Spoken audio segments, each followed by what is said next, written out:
Hello friends, today we are going to talk about the essay of friendship written by the famous essayist Francis Bacon.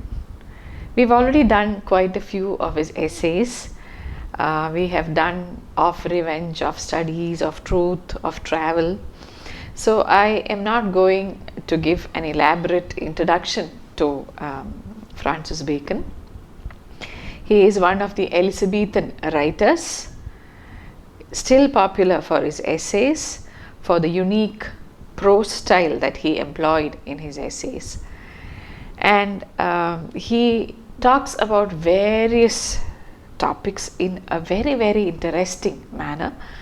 And he was a man with such great insight and knowledge that what he said so many centuries ago still applies to today's world and today's life. So here we have him talking about friendship, and we know that friendship is something that is precious in our lives. We cannot really think of a life without a good friend. And so here let us take a look at what Bacon has to tell us about friendship. So let me just begin reading the essay. It's titled Of Friendship. It had been hard for him that spake it to have put more truth and untruth together in few words than in that speech. Whatsoever is delighted in solitude is either a wild beast or a god. For it is most true that a natural and secret hatred and aversion towards society in any man had somewhat of a savage beast, but it is most untrue that it should have any character at all of the divine nature, except it proceed not out of a pleasure in solitude, but out of a love and desire to sequester a man's self for a higher conversation, such as is found to have been falsely and feignedly in some of the heathen. Okay, let me stop there because it's a long sentence that goes on forever. So this is again something that is special about Bacon, that he doesn't give us a kind of an elaborate introduction. He just plunges right into the topic. And so here he begins by saying that this particular sentence that has been spoken by Aristotle, he says that there is untruth and truth mingled in this sentence. That is what he means when he says it had been hard for him. Him here refers to Aristotle. That spake again is the archaic version of spoke, the past tense of speak. It had been hard for him that spake it to have put more truth and untruth together in few words than in that speech. And this is the line that he's talking about. Whatsoever is delighted in solitude is either a wild beast or a god. So this is the statement that he has taken up for discussion. And what does the statement tell us? That a person, whatsoever here can be understood as whosoever, is delighted in solitude. Whichever person enjoys solitude. Solitude, is being alone, away from the company of others. So a person who delights in solitude is either a wild beast or a god. So that is the statement. So such a person who likes to keep away from company, who likes to keep away from society, has to be either a beast or a god. And so now he elaborates on this. For it is most true that a natural and secret hatred and aversion towards society in any man had somewhat of a savage beast. So he says, yes, it's true. It's very easily we can understand that a person who has an aversion only means aversion. Today I think we use the word aversion is not used anymore. So a person who has an aversion to society has somewhat of a savage beast, means um, he has some a quality of the animal, because some animals, they do not like being in a herd, HERD herd. They like to spend their time alone, or they like to wander around alone. And we always say that man is not an island, man is a social animal. You must have heard of that. So he says, if a person chooses to remain away from the others, that is proof that he is something of an animal, because most human beings like to spend their time in company of their loved ones. So he says that part of the argument I too agree with, that a man who loves solitude is a kind of a beast. But about the second part, that he has to be a god, either a beast or a god, I am quite in disagreement with that statement. That is what he says now. But it is most untrue that it should have any character at all of the divine nature, except it proceed not out of a pleasure of solitude, but out of a love and desire to sequester a man's self for higher conversation. So he says, I don't agree that people who avoid company just for the sake of, just because they like being alone, there is nothing divine in that. But sometimes people keep themselves away from others in order to have a higher conversation. Means sequester, you see the word sequester here. Sequester again means to keep away from the others. You generally talk about the nuns and the priests who live in the nunneries or in the monasteries. They lead a sequestered life, in the sense they keep themselves away from the worldly life. They lead a very detached kind of a life. So he says, in such cases I do agree, because in order to converse with God, we know of the ancient rishis of our country who used to spend years in deep penance, away from, maybe in deep forests or in high mountains, away from all human contact, in order to establish a direct communion with the divine or with God. Okay, so in that cases, of course, Bacon says, I agree that there might be something of a divine nature when a person tries to keep himself away from company. So there have been cases of people who led a very secluded life, or at least occasionally retired into seclusion in order to as I said earlier, to connect with the divine, or to talk or to have a kind of a one-to-one conversation with God. We even know that in the Bible, we know that it is said about how Jesus used to go away into the mountains in order to pray and in order to talk to his Father, the Almighty.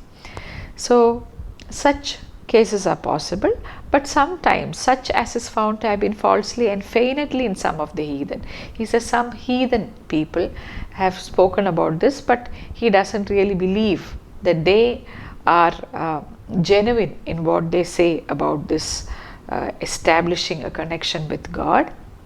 But there are cases which he agrees with. He gives us examples of a few people, such as Epimenides the Candian. There is Numa the Roman, Empedocles the Sicilian, Apollonius of Tyana. So all these people, he says, are people who communicated with the higher powers through their seclusion. Now let us take the case of this person called Epimenides the Candian. Now this person was a poet who belonged to the place called Crete, and he lived in the 6th century, and the story goes that when he was a boy, he fell asleep. He wandered into a cave, he fell asleep there, and then he woke up after 57 years, a pretty long sleep that is. But that is the story of Epimenides the Candian. And when he came out of the sleep, he emerged as a poet, as a kind of a seer, as a philosopher. So that is one example of a person who lived in seclusion. Then the second one is Numa the Roman. Now Numa the Roman is the second king of Rome, and he used to retire, not permanently but often in between. He used to retire into a cave, and it is said that in that cave he used to communicate with a nymph who used to give him a lot of information or wisdom regarding religious and political issues. So he used to derive religious and political knowledge by retiring into a cave where he communicated with a nymph. So that is the second example. And then we have Empedocles the Sicilian. And this Empedocles again is a Sicilian philosopher and a poet, and he is claimed to have spiritual encounters with the higher power. He too used to once in a while disappear, go away from all the others, and he used to have encounters with the divine. And it also, the story also tells us that he threw himself into the crater of Mount Etna in order to study more about the interior of the mountains. Okay, so that is Empedocles. And then the fourth person mentioned here is Apollonius of Tyana. That again is an ancient philosopher who could work miracles. So all these people used to go away from society, go away from their friends and family for occasional bouts of seclusion and loneliness, in order to gain some kind of an insight, divine insight. So such cases, he says, are heard of, and maybe they are true. And truly and really in diverse of the ancient hermits and holy fathers of the church. So this has happened not only in the case of these people, but in hermits of the ancient time, as I mentioned, the rishis of India, and the holy fathers of the church, that is some of the priests of the church. So it is true that solitude sometimes is sought after by these categories of people. But little do men perceive what solitude is and how far it extendeth. For a crowd is not company, and faces are but a gallery of pictures, and talk but a tinkling cymbal where there is no love. So then he says that people often don't understand solitude. They think that you have to be alone in a place in order to be solitary, or to be lonely, to be alone, to be secluded. But he says that is not the case. Even in a city, even when you are crowded by so many people, you can be alone. For a crowd is not company. Just because you have a lot of people around you, that doesn't mean that you have company. Just think of ourselves. You are in a crowd, maybe you are standing at a bus stop, or you are inside a crowded bus or a train. Does that mean that we have company? In the sense, physically, yes, you are surrounded by people. But then, does that give us any kind of a joy, just like a friend would? No, it doesn't. So that's why he says solitude is not just being alone. You can sometimes feel very, very alone even when you are surrounded by hundreds of people. For a crowd is not company, and faces are but a gallery of pictures. You might see many faces around you, but they may mean nothing to you. They may be just like pictures that you see in a gallery. And talk but a tinkling cymbal. Talk means the conversations might be like the sound of a cymbal. Cymbal is a musical instrument. It may mean nothing to you where there is no love. So what is missing there? Love is missing. Only if you have people you love around you, that alone makes company. If you have strangers around you, you have a lot of people around you, that doesn't make company. The Latin adage meeteth with it a little. magna civitas magna solitudo, which means a great city is a great solitude. Because in a city, let me read some more of that line, because in a great town friends are scattered, so that there is not that fellowship for the most part which is in less neighborhoods. So he says, in a big city, if you look around, you will find hundreds of people around you. But then does that mean that you have company? No. He says in cities it is difficult to have companionship, because a city is very large in area, and so your friends may be scattered in far off parts of your city, and so it may not be easy to get to them, or it may not be easy to meet them as often as you want to, and so it would be difficult to maintain company in a big city. And again, in a city you have a lot of strangers who don't know each other at all, and so there is less of a camaraderie or a friendship in a city. Whereas in less neighborhoods, what he means, I think, is that maybe in small villages, small towns, where there are a lesser number of people, where the houses are kind of located close by, nearby. In such cases, what happens is there is a chance of more companionship and friendship. So that is what he means there, so that there is not that fellowship for the most part which is in less neighborhoods. But we may go further and affirm most truly that it is a mere and miserable solitude to want true friends, without which the world is but a wilderness. He says that I can affirm, I can almost assure you, I am sure of the fact that it is a mere and a miserable solitude to want two friends. So if you don't have, or if you lack, want here means lack.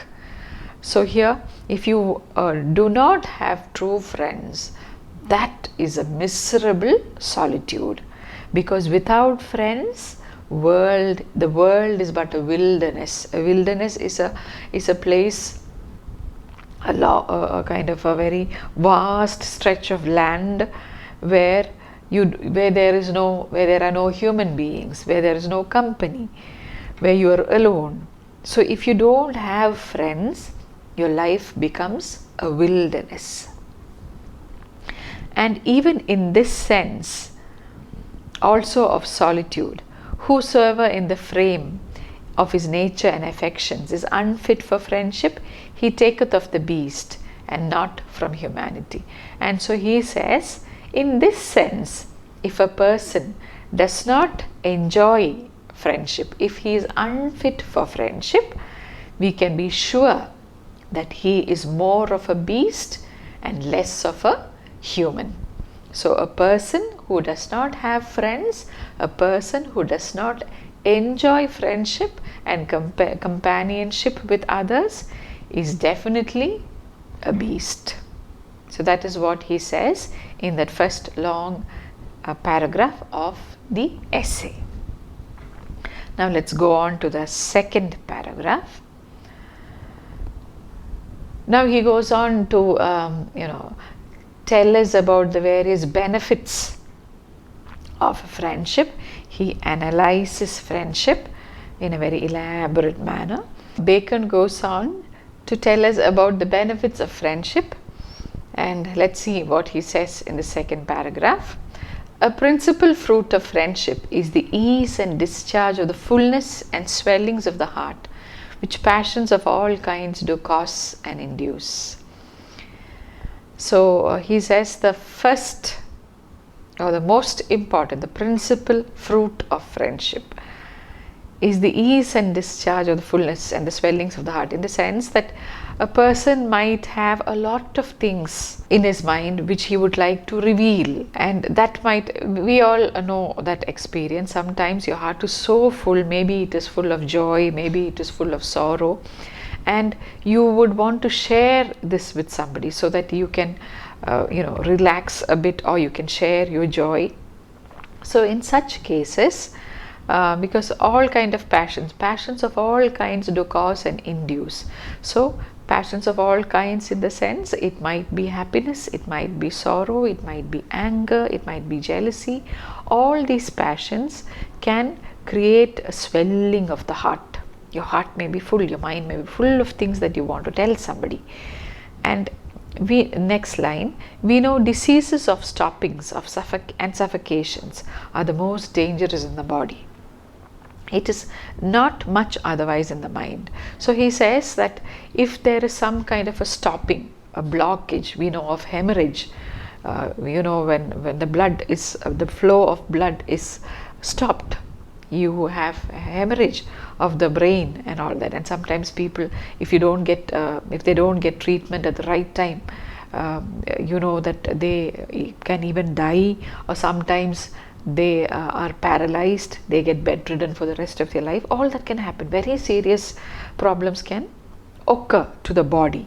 Same way, he says, just as diseases of stoppings and suffocations are dangerous to the body, or even if something gets blocked, you eat your food and then something gets blocked, and that also can lead to very dangerous consequences for the body.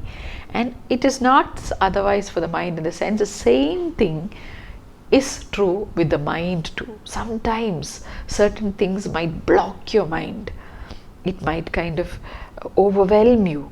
You have to get rid of it. So what is the solution? He first gives us a list of solutions or remedies for physical illnesses of this kind. You may take sarsa to open the liver. Sarsa here is what he means by sarsa is a plant, a medicinal plant called sarsaparilla, and it reduces inflammation and it protects the liver. So if a person has something, it has of course other uses too, but then when a person has some problem connected to the liver, it is believed that this sarsaparilla can be taken, and that will help get rid of that particular disease of the liver. So sarsa to open the liver. Open here means to remove the blockage, because we are talking about blockages here. Steel to open the spleen. So if there is something wrong with the spleen, you can use steel. Here I don't exactly know what steel means, whether I believe it is some kind of a medicine, not exactly a knife with which you can open the spleen. It might be a reference to some kind of a medication.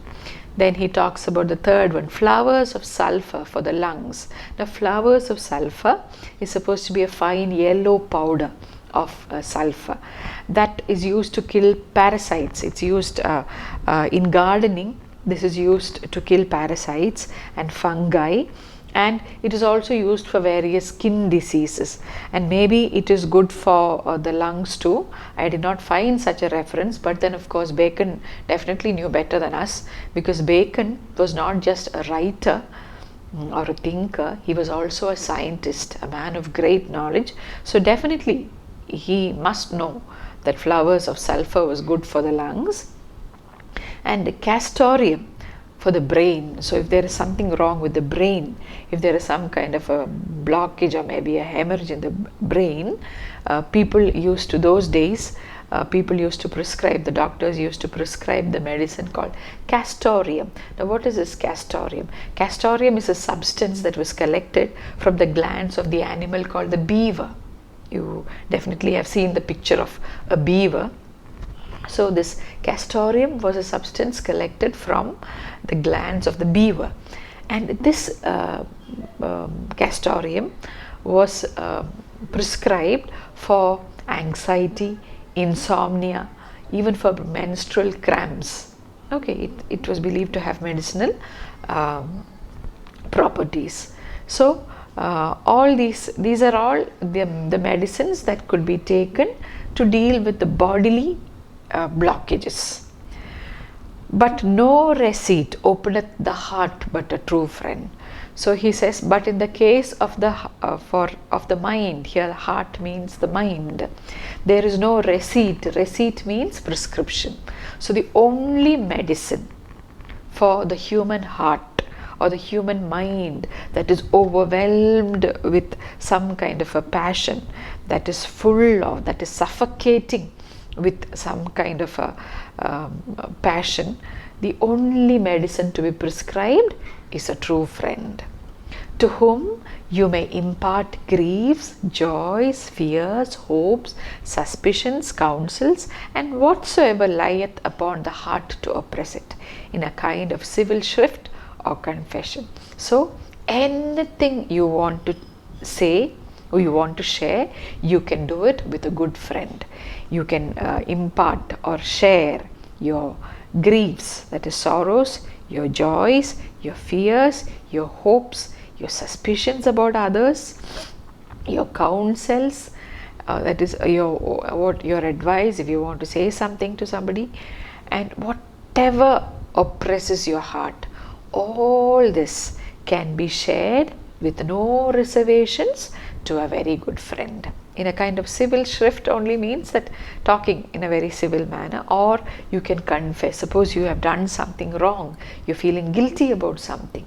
If you have a good friend, you can confess to him and tell him, see, this has happened, I have done this, now what do I do?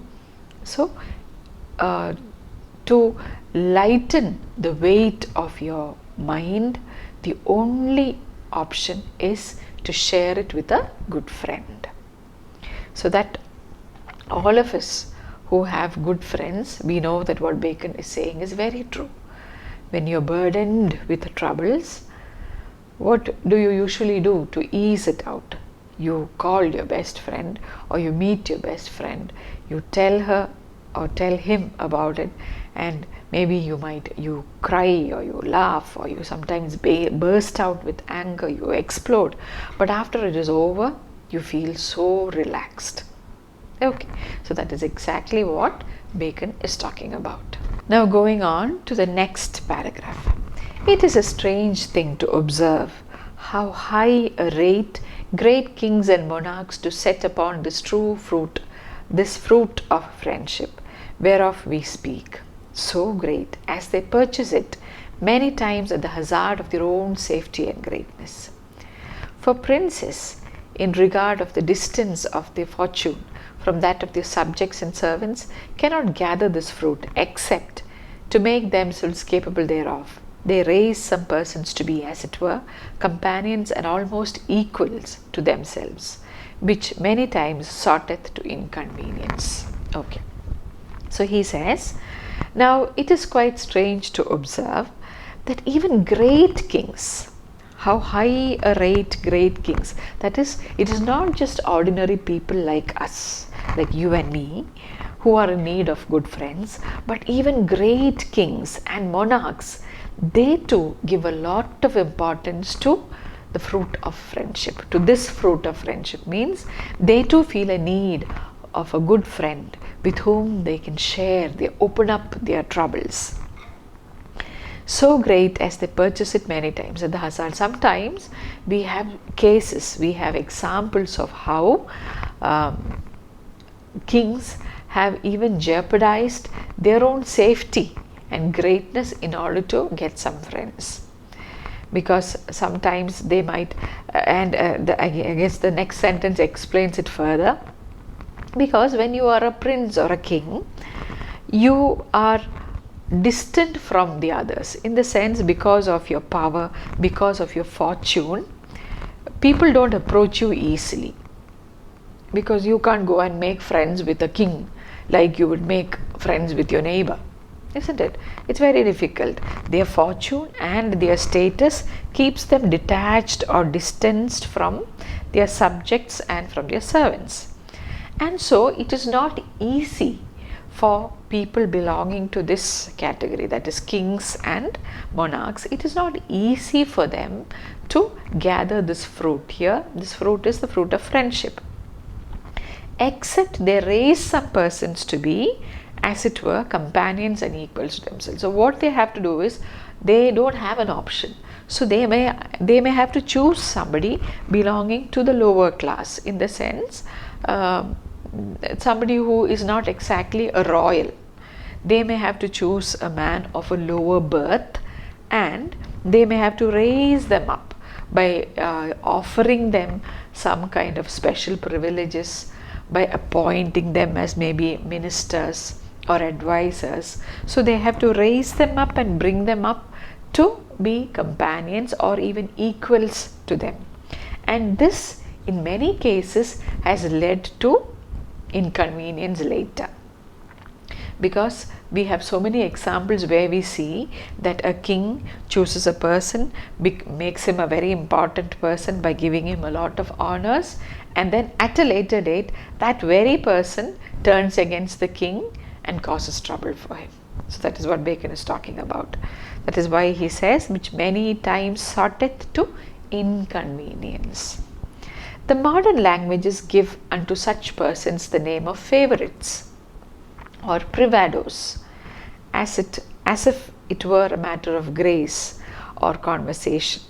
So he says, today we call such people as favorites of a king or as privados.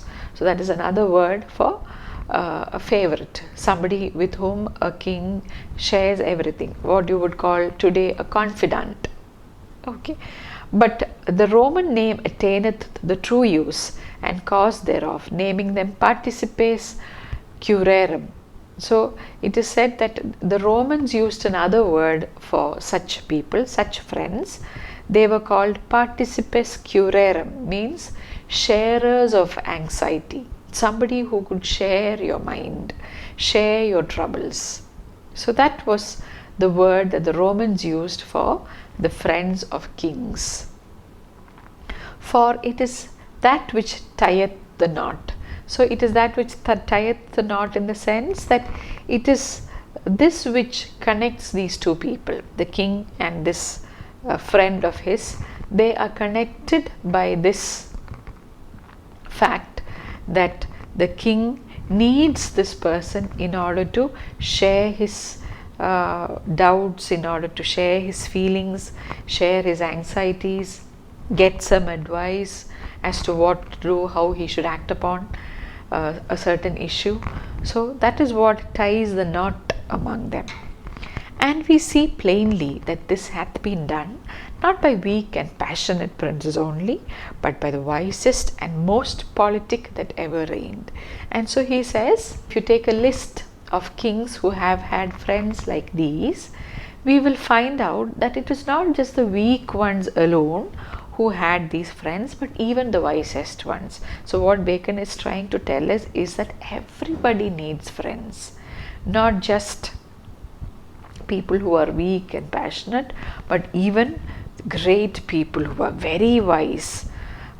Even such people, they too are in need of friends, who have oftentimes joined to themselves some of their servants. So we see cases where such kings have joined to themselves their servants, in the sense who have made their slaves or made their servants their best friends, whom both themselves have called friends and allowed other likewise to call them in the same manner. And such people, though they were slaves, though they were servants, though they were people of not of royal birth, such people, they have called them friends, and the kings also permitted others to call them the friend of the king, using the word which is received between private men. So it was permitted for others also to say that this person is the friend of the king. So that means even kings gave a lot of importance to their friends and friendship.